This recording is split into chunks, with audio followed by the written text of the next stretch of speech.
ये परेशानी नहीं होगी कि क्या करें, शाम तक पेट भर भोजन नहीं मिला।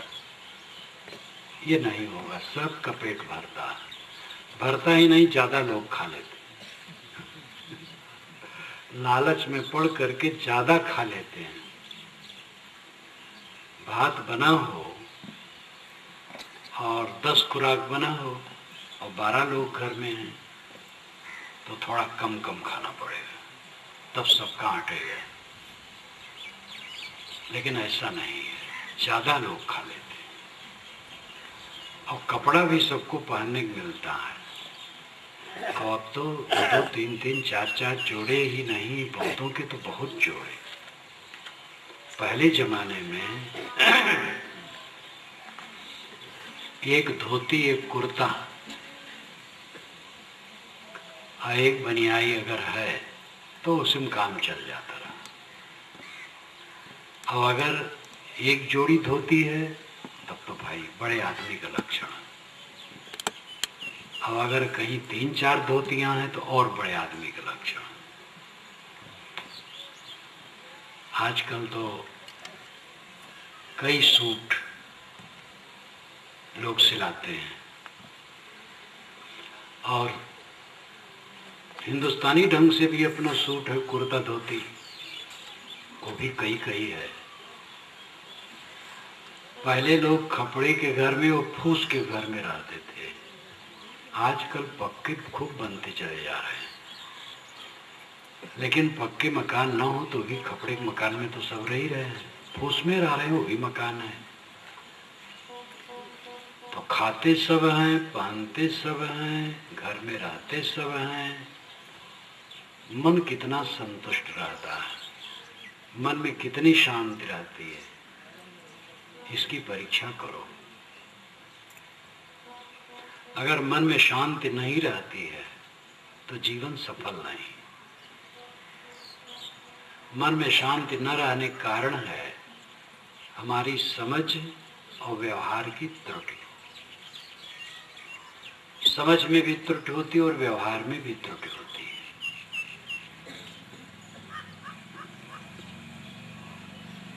समझ अगर ये रखी जाए कि जितने मनुष्य होते हैं सबके स्वभाव अलग होते हैं, सबकी रुचियां अलग होती हैं, सबके गुणकर्म अलग होते हैं, सबकी योग्यताएं अलग होती हैं, सब कुछ अलग अलग होता है।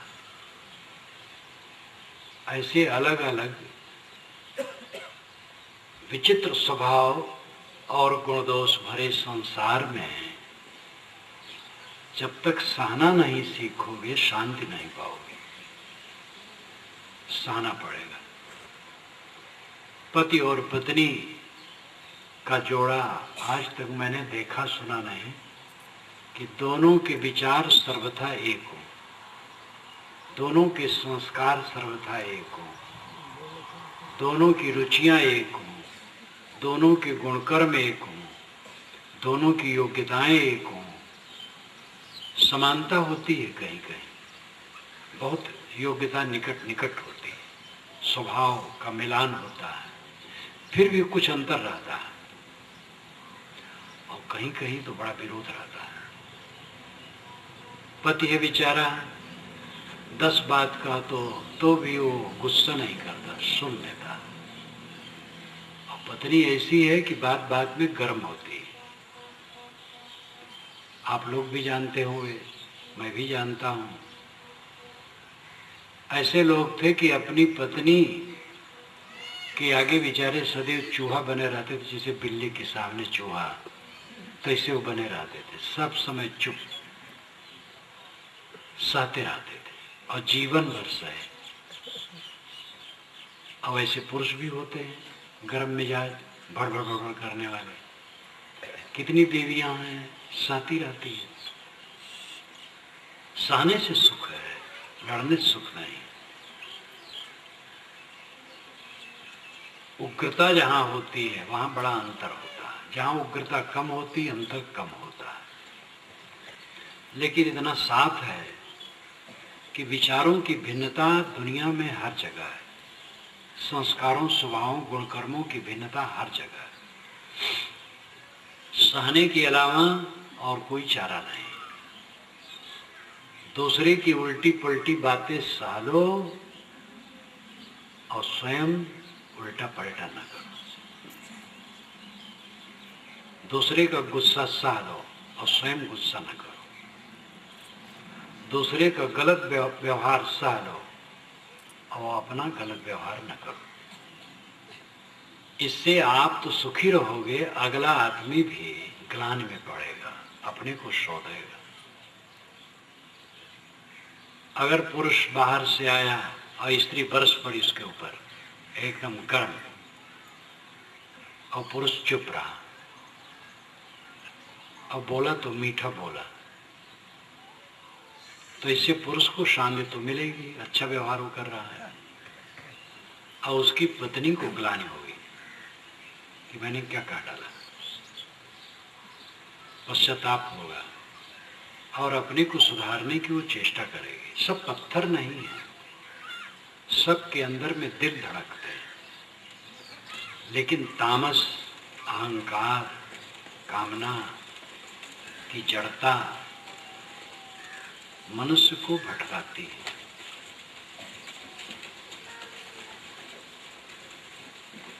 सहना सीखो। पुरुष कट कह दिया, देवी ने सह लिया, तो देवी की विजय है, पुरुष की विजय नहीं, पुरुष हार गया। गरम लोहा को काटने के लिए ठंड लोहा चाहिए, और काटने वाला लोहा भी गर्म हो गया, क्या काटेगा, तो मुड़ जाएगा पहले। ये ध्यान दो, गरम लोहा को काटने के लिए ठंड लोहा चाहिए।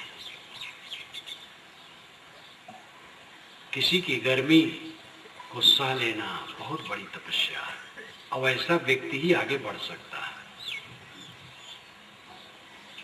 जो कोई विकसित हुआ है, धीरज से हुआ, सहन से हुआ। अगर हमें भरी सभा में कोई गाली दे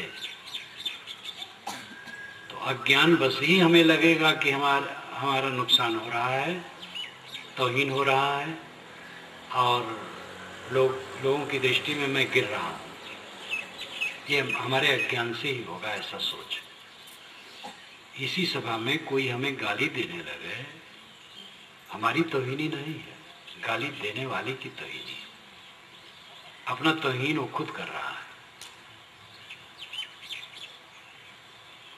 गाली सुन करके सह लेने वाला ऊपर उठ जाता है, लोगों की नजरों में वो श्रद्धेय हो जाता है। सहना सीखो तो जरा। लोग कहते कब तक सहे, मैं कहता हूं जब तक कोई सहावे, सहो, सह के देखो। गंगोत्री से पत्थर टूट करके चलते हैं, जो पक्के होते हैं वो टकराते टकराते घिस करके चिकने हो जाते हैं, और उनको लोग देवता मान करके पूजते हैं। और जो कच्चे होते हैं वो रेत हो जाते हैं, बेकार हो जाते हैं। प्रतिकूलता में जो सहन रख है, धीरज रख है, वो चमक जाता है, और जो धीरज नहीं रखता, सहन नहीं रखता, वो बिखर जाता है। इस बात पर ध्यान दो, सहना सीखो।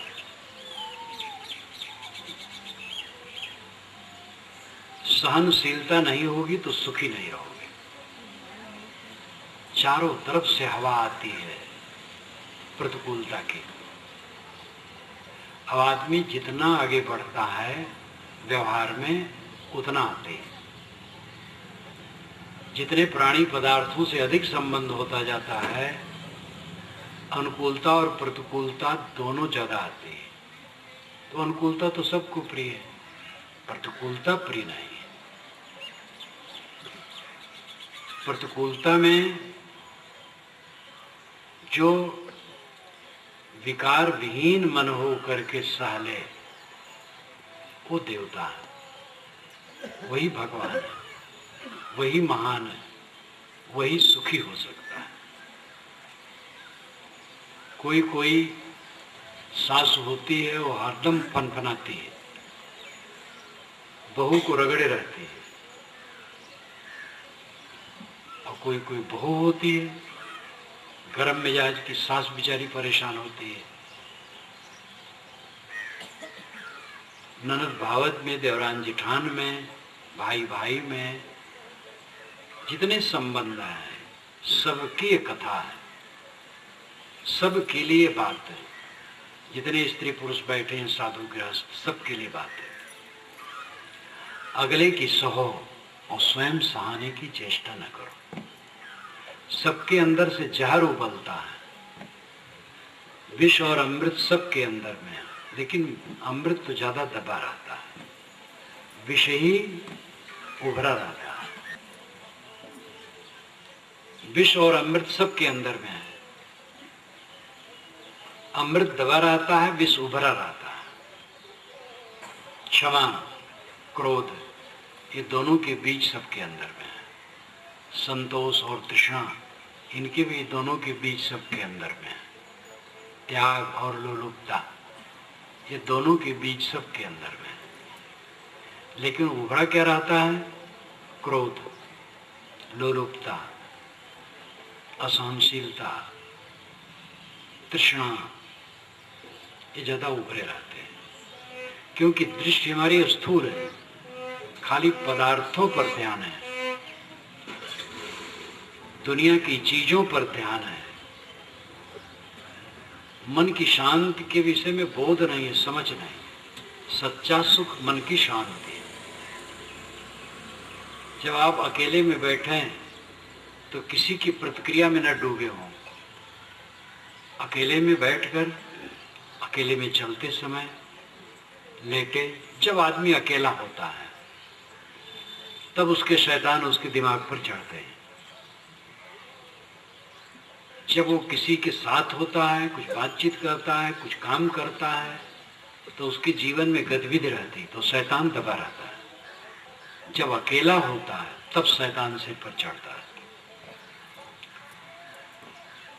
और अकेले में अगर कोई है और उसका चित्त शांत है, प्रतिक्रिया रहित है, रिएक्शनलेस, किसी के लिए दुर्व्यवहार नहीं। किसी ने कुछ कह दिया तो मन ही मन में उससे लड़ रहे हैं, किसी ने हमारे साथ अच्छा व्यवहार नहीं किया तो उसके प्रति हम मन ही मन में क्रुद्ध हो रहे हैं। ये अपनी कमजोरी है। सहज हृदय से तो ऐसा लगता है कि ये तो होगा ही भाई, जो हमारे साथ उन्होंने दुर्व्यवहार किया तो मन में तो दुर्व्यवहार आएगा ही। ये कच्ची समझ का लक्षण है।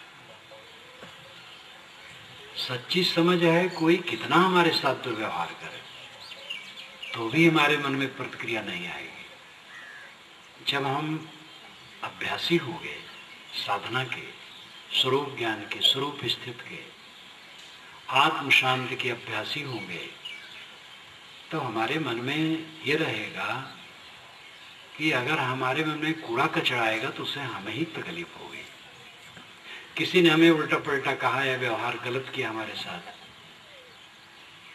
तो वो तो उसके ऊपर है, वो अपना निर्वाह करे, वो जाने। उसके मन का मैं साक्षी नहीं हूं, मेरा बस भी नहीं उसके मन को ठीक कर दूं। अपने मन को हमें ठीक रखना है, अपने को संभालना है,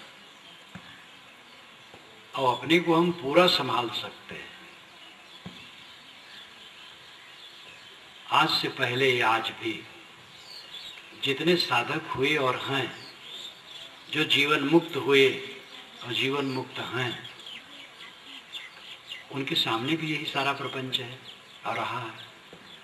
पहले पहले के संत जो हुए, उनके सामने ऐसे धूप रही, ऐसे छाया रही, ऐसे ठंडी गर्मी और वर्षा रही, ऐसे हल्ला गुल्ला रहा, ऐसे राग द्वेष रहा, ऐसे राजनीतिक उथल पुथल रही, पारिवारिक उथल पुथल रही, सामाजिक उथल पुथल रही, शरीर में भी रोग व्याधि कुछ न कुछ हो जाते हैं, वो भी रहा, सब रहा। लेकिन उन्हीं सब के बीच में रह करके वह शांत आत्मा थे। आपके लिए कोई ऐसी जगह नहीं मिलेगी जो प्रपंच रहित हो। मन होता है यहाँ से छोड़ करके अगर वहां जाऊं रहूं, तो बढ़िया हो जाए, लेकिन वहां जाओगे तो फिर यहीं पहुंच जाओगे। जो यहां मन क्लेश उठा रहा है वही क्लेश वहां भी उठाएगा। स्थान बदलने से काम नहीं होगा, विचार बदलने से काम होगा। कुसंग त्याग करके सत्संग ग्रहण तो ठीक है, लेकिन अपने को बदलना होगा, दूसरे को हम नहीं बदल सकते हैं।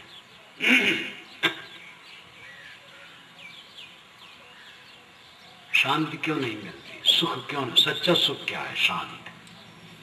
सच्चा सुख जिलेबी में नहीं, हलवा में नहीं, पूरी में नहीं। सच्चा सुख फिल्म देखने में नहीं है। जो सबसे बड़ा सुख माना है वो काम भोग को माना है, भ्रम है। जिसमें आदमी असंतुष्ट हो, उत्तेजित हो, छीड़ हो, मलिन हो, पश्चाताप हो, वासना की वृद्धि हो, भवबंधन पुष्ट हो, सुख कहाँ? वो तो केवल गर्भाधान के लिए है। नर नारी का संयोग केवल गर्भाधान के लिए है। गर्भाधान के अलावा संयोग सब निरर्थक और अनर्थक है। इसीलिए जानवरों में अधिकतम संबंध गर्भाधान के लिए होता है। गाय, घोड़ी, गधी, भैंस, कितने भी जानवर हैं गर्भाधान के लिए केवल संयोग करते, बस, बाकी नहीं। काम भोग जो बड़ा सुख माना है वो सुख नहीं, तो दुख का घर है। गृहस्थ के केवल संतान के लिए वो चाहिए बस। इंद्रिय जन्य जितने सुख हैं वे दुख रूप में सामने आते हैं, फिर बदलकर। क्षणिक सुख, अल्प सुख, दुख आदि अंता। सुख अल्प रहता है और दुख आदि से अंत तक भरा रहता है। इसलिए सच्चा सुख शांति है, और शांति सहने से मिलेगी। एक भाग ही हुआ, दूसरा भाग है भोग। जब वो भी बात आ गई, त्याग से शांति मिलेगी, भोग से नहीं। अगर आप गले तक डट करके खाओगे तो स्वास्थ्य खराब हो जाएगा, मन कहाँ शांत रहेगा। इसलिए खाते समय संतुलित खाओ, चाहे जितना बढ़िया भोजन हो, व्यंजन हो, ज्यादा खाना दुखदाई है। प्रेम करो, लेकिन वो मोह में न बदले। प्रेम का व्यवहार होना चाहिए, और प्रेम की मात्रा बढ़ गई तब मोह हो जाएगा। मोह करोगे तो क्लेश होगा।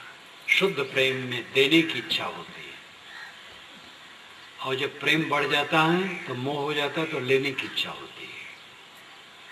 जिससे हमारा मोह होता है उस पर हम कब्जा करना चाहते हैं, और जिस पर हम कब्जा करना चाहते हैं उसके कब्जे में हम खुद हो जाते हैं। ये मनोवैज्ञानिक तथ्य है।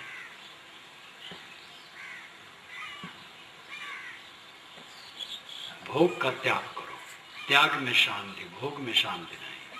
काम विषय मैंने पहले कह दिया कि गृहस्थ के लिए उसका केवल गर्भाधान के लिए उचित है बस, और निरर्थक और अनर्थक अपने को संभालो। आध्यात्मिक उन्नति चाहते हो तो ब्रह्मचर्य का पालन करो। ब्रह्मचर्य के पालन की आवश्यकता है, स्त्री पुरुष कोई भी हो। सच्ची शांति चाहे ब्रह्मचर्य का पालन करे अधिक से अधिक, और जो पूरा कर सके पूरा करे। गृहस्थी में रह करके ब्रह्मचर्य का पालन होना चाहिए पूरा। बच्चे हो गए, बड़े भी हो गए, अब क्या उसमें लिप्सा लगाए बैठे हो। माँ बाप के प्रति घृणा बच्चों की, ये भी एक कारण है। जवान बच्चे वो सब समझते हैं, और वही माँ बाप रंग रंगीले बने हैं तो बच्चों के मन में माँ बाप के प्रति घृणा होती है। लेकिन ये बात वो किसी से कह नहीं सकते, अंदर अंदर उनके विरोध उत्पन्न होता है। और आगे चल करके जब उनका घर में राज्य होता है तो माता पिता को तुच्छ देखते हैं, कहेंगे किसी से नहीं, क्योंकि माँ बाप की लंपटता कौन कहा पाएगा। बच्चे घृणा करते हैं माँ बाप से। सब जगह दोष बच्चों का ही नहीं है, माँ बाप का भी है। जब तक आप संयम से न रहेंगे, बच्चों पर प्रभाव क्या पड़ेगा। मोटा मोटी है, आप बीड़ी पीते हैं, बच्चे अगर बीड़ी पीने लग गए तो दोनों भाई हो गए। अगर बच्चे बीड़ी नहीं पीते हैं तो बच्चे आपके प्रति घृणा करेंगे कि नहीं। देवियां हैं, नशा से रहित हैं, और देवता कितने लोग नशा लेने लगते हैं। बच्चे नशा नहीं कर रहे हैं, आप पिता हैं नशा कर रहे हैं, तो क्या उनके मन में होगा असर।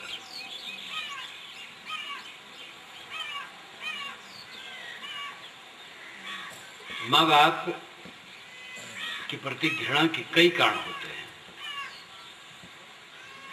कहा जाता है, किसी ने किसी से पूछा कि बच्चों की शिक्षा कब आरंभ की जाए, तो उसने उत्तर दिया, बच्चे के जन्म के 20 वर्ष के पहले से। कि ये कैसे संभव है। कि इसका मतलब है जो सद्गुण आप बच्चों में चाहते हैं वो सद्गुण आप में हो। माँ बाप स्वयं सद्गुण संपन्न हो तो बच्चों में सद्गुण आएंगे।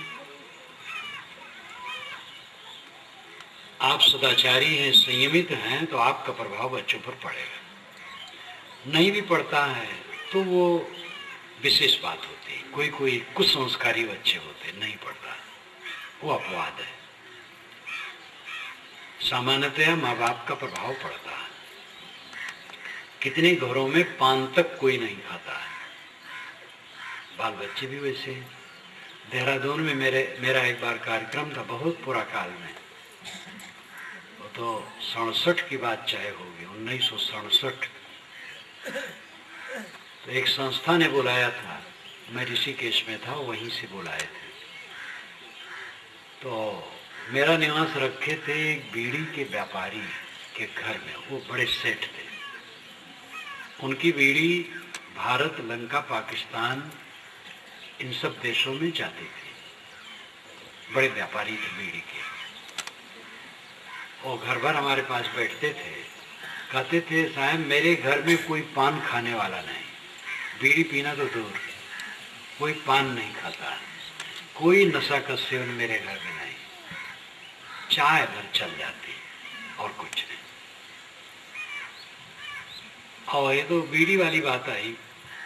ऐसे भी है जो बीड़ी व्यापारी नहीं है, व्यापार भी उनका ठीक है, और घर में कोई पान तक खाने वाला नहीं है। अच्छी सोसाइटी है तो बच्चों पर वो प्रभाव पड़ता है। आप अपने घर का वातावरण अच्छा बनाइए। उत्साह लेना शांति के लिए आवश्यक है, सह लो। और त्याग जीवन में आना चाहिए। भोग से शांति नहीं मिलेगी, त्याग से शांति मिलेगी। त्याग रखो। भाई के हक को मारने की चेष्टा, लोभ वृत्ति, सामूहिक धन को ज्यादा प्राइवेट बनाने की चेष्टा, इससे घर बिगड़ेगा, अशांति बढ़ेगी। त्याग भाव रखो, हर जगह त्याग भाव रखो। कम से कम गुजर करने की चेष्टा करो तो तृष्णा वाले नहीं होगे, शांति मिलेगी। दूसरी चीज देख करके ललचाओगे, ऐसे मेरे हो, अशांति बढ़ेगी। किसी घर में गए, स्वागत कक्ष देख करके मन लुभाया, ऐसे मेरा स्वागत कक्ष हो। उसके पास पैसे हैं, उसने बढ़िया भवन बनवा लिया है, स्वागत कक्ष खूब सजा लिया है, गलीचे बिछे हैं, सोफा सेट हैं और बहुत श्रृंगार की चीजें हैं। हमारे पास पैसे नहीं, वैसे मकान ही नहीं बना सकते हैं, श्रृंगार कैसे कर सकते हैं। तो देख करके अपने दिमाग को खराब करेंगे तो शांति कैसे मिलेगी। हमारे घर में साधारण कमरा अच्छा है, चटाई बिछा के बैठ जाए, जो कोई मिलने आएगा वो बैठ लेंगे चटाई पर। एक सज्जन चटाई पर बैठते थे और जो कोई मिलने आए चटाई पर बैठ ले। और वैसे वह गरीब नहीं थे, लेकिन सादे स्वभाव के थे। कुछ लोग कोचने लगे, यार तुम भी बड़े कंजूस हो, जमाना कैसा बदल गया है।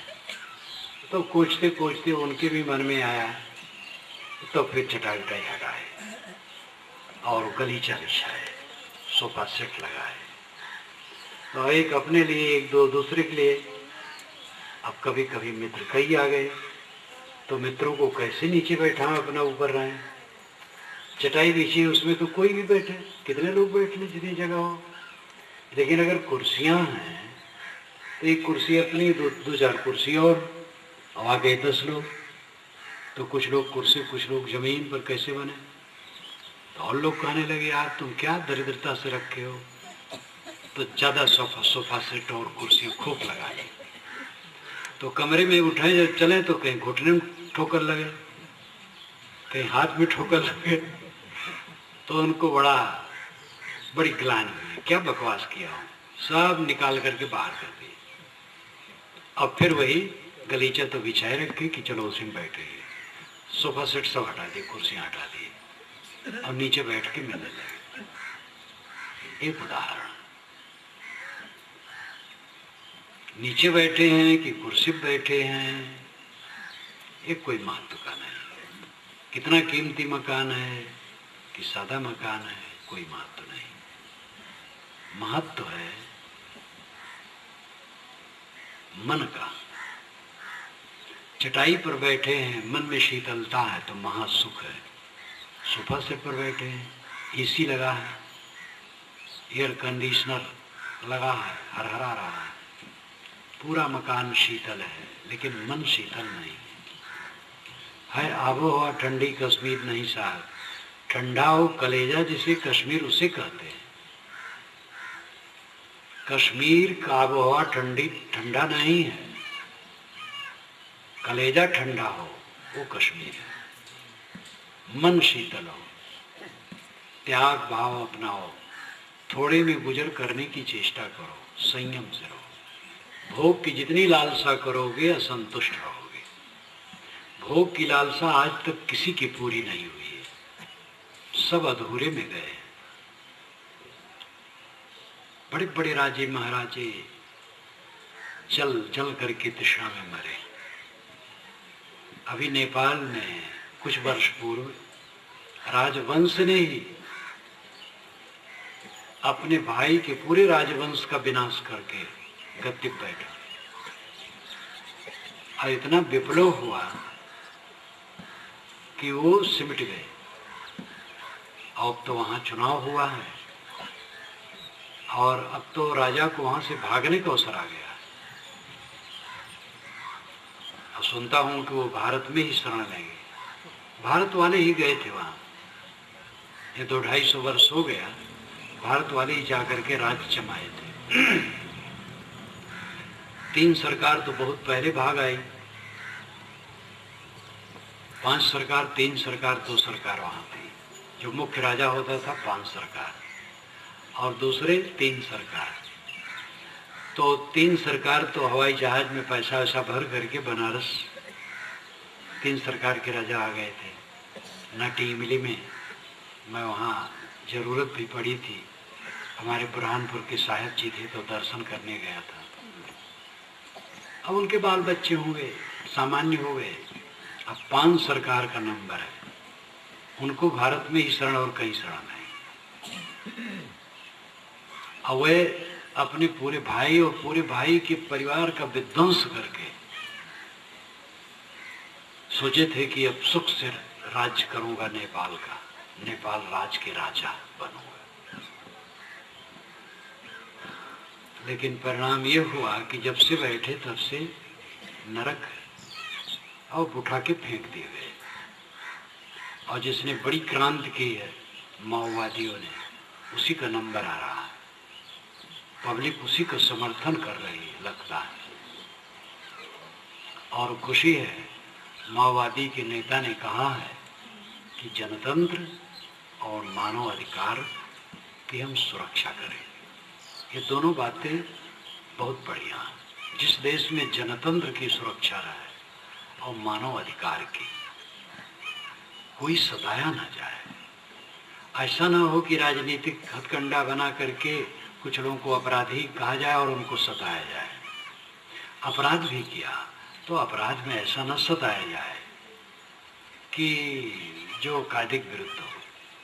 अपराधी से पूछना पड़ता है तो सताना पड़ता है। लेकिन मानव अधिकार की संस्था पूरे विश्व में व्याप्त है और पुलिस या सरकारों की ज़्यादा प्रताड़ना को वे लोग सामने लाते हैं, मुकदमे भी चलते हैं, रुकता भी है, संभलता भी है। तो मानव अधिकार की भी सुरक्षा उन्होंने कहा मैं रखूँगा। और जनतंत्र सबसे बढ़िया तंत्र है। राजतंत्र था वहाँ नेपाल में, तभी वो काट डाले, जानते थे कट जाएंगे तो हम रह जाएंगे। जनतंत्र होता तो काट के क्या कर दे, अरे चुनाव आता तो फिर हो जाते। तो जनतंत्र सबसे बढ़िया तंत्र है। जनतंत्र में अपनी त्रुटियां हैं, लेकिन जनतंत्र वालों को अपनी त्रुटियों को सुधारना चाहिए। जनतंत्र से बढ़िया तंत्र कोई है ही नहीं। भारत में जनतंत्र है, 60 वर्षों से चल रहा है। पार्टियां आवे जाए, सभी भारतीय पार्टी हैं, एक दूसरे गाली देते रहते हैं। ये तो राजनेताओं का सब प्रपंच है। अपना जब आध्यात्मिक सौभाग्य फूट जाता है तब कोई राजनेता होता है, क्योंकि राजनेता हो करके फिर झूठ बोलना है, दूसरे बुराई करना है और अपनी प्रशंसा करना है। साथ साथ सेवा भी है जो जिम्मेदारी मिली है। लेकिन महाखुराफाती जिंदगी राजे महाराजाओं पे ही रहा है। फिर भी एक पक्ष है, वो उसकी ज़रूरत है, करना चाहिए। ऐसे भी राजनेता होते हैं जो अपेक्षा बहुत अच्छे होते हैं, वो हिंसा नहीं करते, करवाते हैं। झूठ फूट तो बोलना पड़ता है, चालाकी भी करना पड़ता है, अगले आदमी को थोड़ा डाउन करने के लिए हथकंडा भी करना पड़ता है, लेकिन फिर भी वो ज़्यादा खराब नहीं होते हैं, बहुत अच्छे होते हैं। नेताओं में भी अच्छे होते हैं, परंतु रास्ता बहुत खराब है। जो शांति चाहे राजनीति में न जाए। तो सह लेना शांति के लिए जरूरी। अगर शांति सुख चाहते हो तो सहना सीखो और त्याग करना सीखो। थोड़े में गुजर करने की चेष्टा रखो, पद की इच्छा न रखो। पद मिल जाए तो सेवा करो, समझ लो मैं सेवक हूँ। पद का अहंकार न रखो। बड़े बुजुर्ग हैं, स्वाभाविक पद है, तो भी आप ये मत समझो, हमें मत समझे हम बड़े हैं। ऊंच नीच है मध्य की वाणी, ऊंच नीच बीच की भाषा। सब जीव बराबर है। ये छोटे छोटे बच्चे और हम दोनों बराबर हैं। उनकी स्वतंत्र सत्ता है। छोटे बच्चों को देखो, कभी वो मचल जाते हैं तो मनाना मुश्किल होता है, बड़ों को थकना पड़ता है। कहानी बीरबल और अकबर की प्रसिद्ध है कि जब एक बार बीरबल सभा में पहुँचे तो अकबर ने कहा कि तुम देरी करके आए और देरी कर देते हो प्राय, और यहाँ पर राजकाज में देरी हो जाती है, तुम्हें दंडित करना है, तुम क्यों देरी किए। दोनों विनोदी भी थे, हंसोड़ भी थे, नोक झोंक भी चलता था कि हुजूर, बच्चे की माँ ने कहा है बच्चे को संभालो, बच्चा संभल नहीं रहा था उससे, उसमें देरी हो गई। बच्चों को संभालना क्या है, बच्चों को संभालना क्या है, उसमें क्या देरी लगनी चाहिए। तो बीरबल ने कहा हुजूर मैं बच्चा हो गया, आप संभालिए मुझे। कहा क्या चाहते हो। तो बीरबल हुन हुन करने लगे बच्चे शरीर। तो क्या चाहते हो। तो कहे कप, चाय पीने कप। कप क्या, ला भाई ला दे उसको, दिए। फिर रोने लगे। अब क्या चाहते हो। कहे हाथी। तो कहे हाथी एक ले आओ। राजा के सामने हाथी तो उनके बहुत, एक हाथी ले आए। फिर रोने लगे। कहे आप क्या चाहते हो। कहे इस हाथी को इस कप में बैठा दो। तो अकबर ने कहा ये तो असंभव है। तो हुजूर आप कैसे कहे कि बच्चों को समझाना सरल है, कि भाई तुम जीते मैं हारा। तो बच्चों को भी समझाना सरल नहीं रहता, क्योंकि सब बच्चे स्वतंत्र हैं। कई बार माताएं बच्चों को लेके आती हैं तो कहती बंदगी करो, नहीं करना चाहते हैं। अब बच्चे तो हो क्या जा रहे, बंदगी नहीं करना चाहते, कितनों हट करे लेकिन वो नहीं करता। और उसका विचार है नहीं करने का, तो क्या करोगे? तो सब जीव बराबर है। हमारी उम्र ज्यादा है, हम पिता हैं, गुरु हैं, ठीक है, लेकिन सब जीव बराबर है। समता अपनाओ, सहो, दूसरों को कट न कहो, त्याग से रहो, संयम से रहो, कम वस्तुओं में गुजर करने की चेष्टा करो, सुविधा भोगी न बनो। सुविधाएं जो मिल जाए उपयोग कर लो, लेकिन वो सुविधाएं न मिले तो तड़पो ना। सब समय सब स्थिति में रहने को सीखो, ठंडी में, गर्मी में, भूख में, तृप्ति में, सब में समान भाव बरतने की चेष्टा करो। सह लेना, किसी को सहाने की चेष्टा न करना, त्याग भाव से रहना, कम वस्तुओं में गुजर करने की चेष्टा करना, समता का बर्ताव करना, ये सब भाव रखने से मन में शांति आती है। अहंकार न करना, किस चीज का अहंकार? शरीर छूटने के साथ अपना माना हुआ सब छूट जाता है। शरीर गया, सब गया। किस चीज का अहंकार है? हमारी बुद्धि तेज है। शरीर रहते रहते किसी किसी की बुद्धि मंद हो जाती है। नस नाड़ियां तो थोड़ी ढील हो गई, कुछ जान ही नहीं पाते हैं। महापंडित राहुल सांकृत्यायन भारत का एक विद्वान, 33 भाषाओं का ज्ञाता। जैसे संस्कृत में गति वैसे अरबी में गति, इंग्लिश तो उसके लिए बाएं हाथ का खेल, चीनी, तिब्बती, रूसी, 33 भाषाओं का ज्ञाता विद्वान। जब विस्मृत का रोग हुआ तो काखा नहीं जान पाता था, जीवित था। एक बौद्ध भिक्षु धर्म रक्षित प्रसिद्ध भिक्षु त्रिपटाचार्य, बहुत दर्जनों पुस्तक के लेखक बनारस के थे, सारनाथ के। उन्होंने मुझसे कहा था कि अगर राहुल सांकृत्यायन जी जाते तो स्वस्थ हो जाते तो उनको फिर से काखा पढ़ाना पड़ता। 33 भाषा का ज्ञाता। तो ये क्या विद्या का अहंकार, क्या बुद्धि का अहंकार। अभी कहीं चलते ठोकर गिर लगे और गिर पड़ो, थोड़ा खून निकल जाए तो अचेती आ जाएगी, सब ज्ञान भूल जाएगा। ये पानी का बुलबुला शरीर सारी उपलब्धियों का आधार है, आधार ही न पायदार है। इतना कमजोर है कि कुछ विश्वास इसका नहीं किया जा सकता। पुल, मशीन, भवन के विषय में इंजीनियर बता सकता है कि इतने दिनों तक ये चलेंगे, लेकिन एक सुस्वस्थ सुंदर जवान को कोई डॉक्टर नहीं कह सकता है कि इतने दिन चलेगा। आनंद फानंद में शरीर छूट जाता है, स्वस्थ जवान का शरीर छूट जाता है। तो जो समस्त माइक उपलब्धियों का आधार है शरीर, वही पानी का बुलबुला है। किस चीज का अहंकार है? अगर आदमी तत्व चिंतन करे सदैव शीतल रहेगा। ये भी विचार करो, आज से 10 वर्ष पूर्व की घटनाएं कहाँ हैं? जो 80 वर्ष के हैं, 70 वर्ष पुरानी बातें याद करें, वो घटनाएं कहाँ हैं? वे लोग कहाँ हैं? वो चीजें कहाँ हैं? जिन चीजों को लेकर के कलह हो रहा था, वो चीजें कुछ नहीं रह गई। कितना सब भागता चला जा रहा है। जहां सब भाग रहा है, किस बात को लेकर के हम परेशान हो रहे हैं? चलती रेलगाड़ी की छाया की तरह सारी माया है, आई और गई, हम देख भर रहे हैं, कुछ सामने टिकता नहीं, सब भागा जा रहा। विवेकवान बनो, जगो। जीवन का खास काम करने वाले बहुत कम लोग हैं। यहाँ सत्संग का आयोजन है, इसलिए इतने नर नारी सब बैठे हैं। आप लोगों की सद्बुद्धि है कि भाई यहाँ सत्संग हो रहा है, बैठना चाहिए।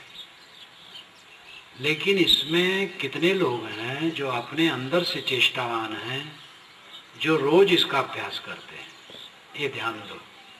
यहाँ तो बैठ के अच्छा किए, ये भी भाई गांव में आए हैं, नहीं बैठेंगे तो लोग क्या कहेंगे, बैठ जाएं। और अच्छा भी है, संत आए हैं, हमें भी भक्ति है तो बैठ जाएं, अच्छी बात सुनेंगे। लेकिन अगर अंदर से चेष्टा नहीं है, जो कुछ यहाँ बताया जा रहा है इसको साधने की चेष्टा नहीं है, तो बड़ा लाभ नहीं होगा। बड़ा लाभ होगा जब आपके अंदर से भूख हो। शांति महासुख है, और शांति का साधन सहना है, त्याग है, संयम है, अपने मन को मारना है, विनम्र होना है। लड़ के कोई शांति नहीं पाएगा। जिन मनुष्यों के बीच में हम रहते हैं उनमें विमत स्वाभाविक है। विमत नाम भिन्न मत। एक ही काम को करने में, एक काम करना है, परिवार में समाज में बात रखो तो विमत हो जाएगा। कोई कहेगा ऐसा करो, कोई कहेगा वैसा करो।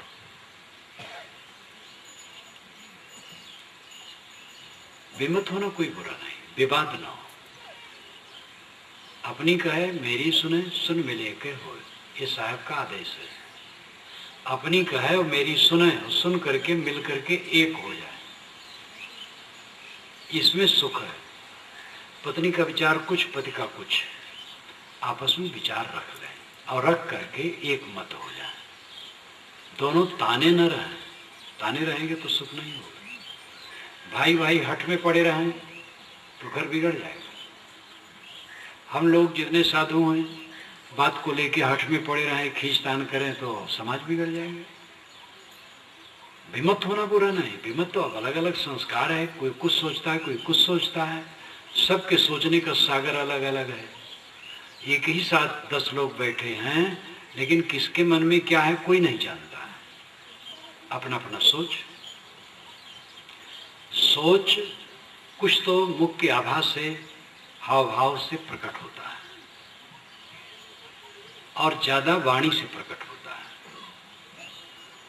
जब सोच प्रकट हो गया तब उसमें समाधान करने की जरूरत है।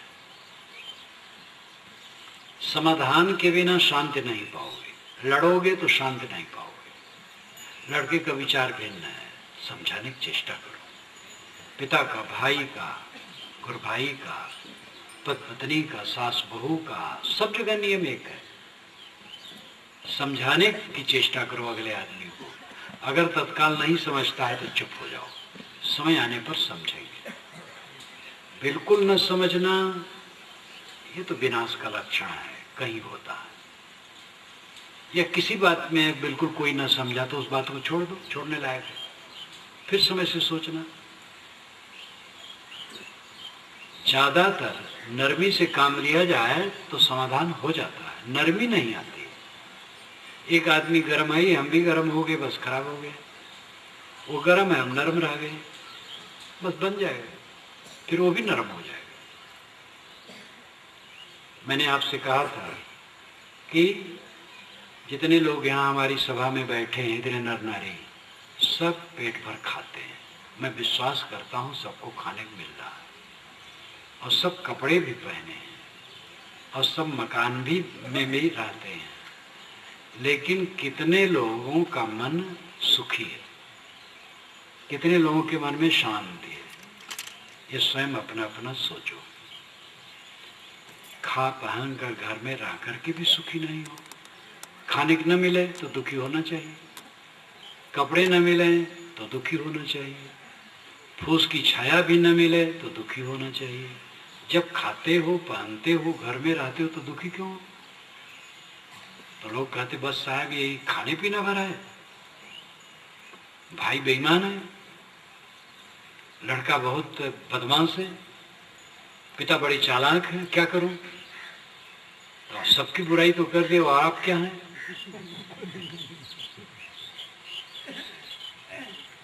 किसी से पूछा जाए, ऐसा करने और कहने वाला दुर्लभ है कि महाराज क्या कहूं, मैं अपने गलत स्वभाव से दुखी हूं। अगर पूछा जाए तो लोग यही कहेंगे, क्या करूं साहब, पत्नी ठीक नहीं, तो देवियां कहेंगी पति ठीक नहीं। अगर सास बहू से बात अलग अलग करो तो कहेगी सास ठीक नहीं, तो कहे बहू ठीक नहीं। सब दूसरे कारण दुखी, अपने कारण कोई दुखी नहीं। और जब तक अपने कारण दुखी होना न मानोगे तब तक दुख दूर नहीं होगा। अब दूसरे कारण दुखी होगे तो दूसरा वैसे रहेगा ही, दुखी बने रहो। अगर हम अपने कारण दुखी हैं, अपने अज्ञान और अहंकार के कारण दुखी हैं, तो अपना अज्ञान अहंकार छोड़ दो, बस सुखी हो जाओ। सब लोग अपने अपने मानसिक विकार के कारण दुखी हैं, और अपना मानसिक विकार साधन से बनता है, उपाधि संयोग से बनता है। उस संयोग में सावधान रहो। कोई यहाँ आकर के हमें गाली देने लगे, मैं सावधान न रहूं तो मेरे मन में विकार बन जाएगा। तो विकार बनने के तो हेतु होते रहेंगे, हेतु तो लगे हैं, कारणों को जीतना बीतता है। अंदर का विघ्न और भीतर का विघ्न, बाहर का विघ्न जो जीत लेता है वही शांति पाता है। भीतर का विघ्न है अपना मनोविकार, काम की लंपटता, क्रोध, लोभ, मोह, ईर्षा, द्वेष, वासनाएं, तृष्णाएं, ये अंदर का विघ्न है।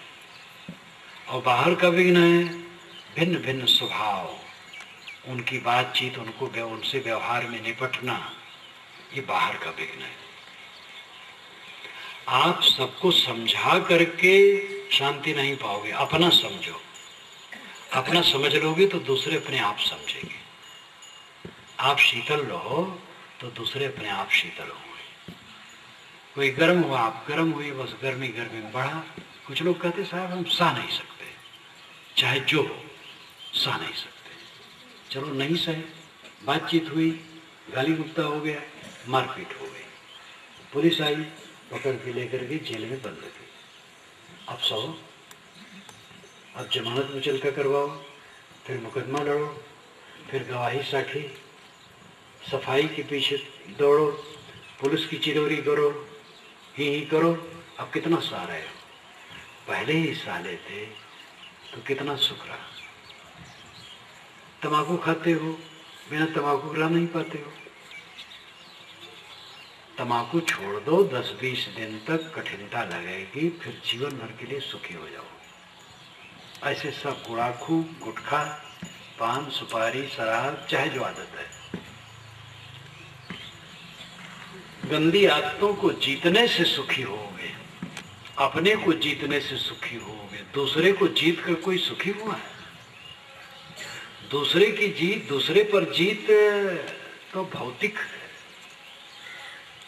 शारीरिक है, और वो क्षणिक है, और उसे शांति नहीं मिलती, सुख नहीं मिलता। चौधराना काटने थोड़ा अहंकार हो जाता है। कोई चुनाव में जीत जाए तो क्या शांत आत्मा हो जाएगा? अरे चुनाव में जीत जाएगा, सावधान न रहे तो नरक के रास्ते पर जाएगा, समझ लो। क्योंकि जितने लोग चुन के आते हैं उनके हाथ में अधिकार और पैसा दोनों आता है, और अधिकार और पैसे का दुरुपयोग किए, लोग लालच में पड़े तो नरक होगा। इसीलिए तप से राज, राज से नरक, ये कहावत है। तप से राज होता है। किसी में कुछ योग्यता होती है, योग्यता परिश्रम से होती है, पहले जन्मों के शुभ कर्मों का परिणाम आज का, उससे उसकी योग्यता है, तो तप से राज्य मिला। राज्य कोई अधिकार, कोई ऐसी चीज मिली, और उसका दुरुपयोग किया तो नरक होगा, पतन होगा।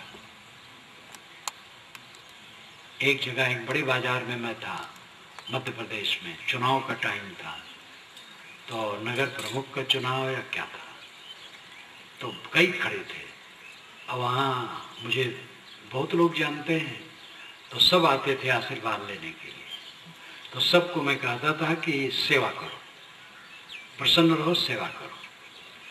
तो एक आदमी मेरे पास बैठा रहता था। जब कई लोगों को सुना ऐसा कहते मुझे, तो जब सब चले गए तो कहा साहब आप किसी को नहीं कहे कि तुम जीत जाओ, बस यही कहे सेवा करो। हम कहे तो मैं ये कैसे कहूँ कि तुम जीत जाओ, तुम्हें आशीर्वाद देता हूँ, ये कैसे कहूँ? बल्कि प्रवचन में मैंने कहा कि जो जीत जाएगा उसको सावधान रहना है, नहीं तो उसका दुर्भाग्य उदय होगा, पाप करेगा, पैसा हड़पेगा, पक्षपात करेगा। भाजपा का है तो कांग्रेस की तरफ काम नहीं करवाना चाहेगा, और कांग्रेसी है तो भाजपा की तरफ काम नहीं करवाना चाहेगा। ऐसा भी गांव में होता है। उस मोहल्ले में भाजपा वाले ज़्यादा हैं, इधर कांग्रेस वाले ज़्यादा हैं, और हम सरपंच हो गए तो कांग्रेस वाले तरफ काम करवाएंगे, भाजपा वाले भी नहीं, टरका देंगे। तो ये पाप। भाजपा वाले हैं तो कांग्रेस वाले काम नहीं करेंगे। जो ऊंचे नेता है वैसा नहीं करते, वो दूसरे काम कर देते। वो जानते हैं कि रोज किसी गद्दी नहीं रहती है, लेकिन गांव वाले नहीं समझ पाते। तो शक्ति मिलने पर दुरुपयोग करने से पतन होता है। शक्ति मिले तो सदुपयोग करो। शांति सबसे बड़ा सुख है, और वह तब मिलती है, वह शांति जब आदमी सहनशील हो, त्याग उसमें हो, संयम हो। और फिर साधना मार्ग में चलना, अध्ययन, मनन, चिंतन, ध्यान की तो आवश्यकता है। आप लोगों के लिए हित कामना है कि शांति की तरफ बढ़ो। मैं अपनी वाणी को विराम देता हूँ।